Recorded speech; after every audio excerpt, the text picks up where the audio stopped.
Days నుంచి మన ఏపీలో వర్షాలు బాగా పడుతున్నాయి కదా, వేడివేడిగా ఏదో ఒకటి తినాలని ఉంటుంది.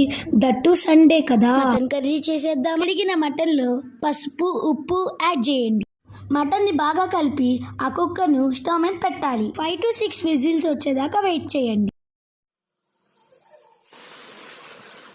ఇప్పుడు ఒక ప్యాన్ తీసుకొని దానిలో నూనె పోయండి. నూనె హీట్ అయ్యాక దానిలో మసాలా దినుసులు వేయండి. తర్వాత చిన్న సైజులో ఉన్న ఆనియన్స్ వేయండి.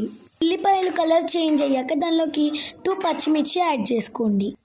తర్వాత దానిలోకి పసుపు ఉప్పు ginger garlic paste chilli powder ఇంకా మసాలా వేసుకొని మిక్స్ చేసుకోవాలి. బాగా మిక్స్ చేసుకున్న తరువాత దానిలోకి పెరుగు యాడ్ చేయండి. అది బాగా మిక్స్ చేయండి. ఆ బాయిల్డ్ మటన్ని ఆ గ్రేవీలోకి వేయండి. మూత పెట్టేసుకొని 10 minutes అయ్యాక తీయండి. కొత్తిమీర చల్లండి. అంతే.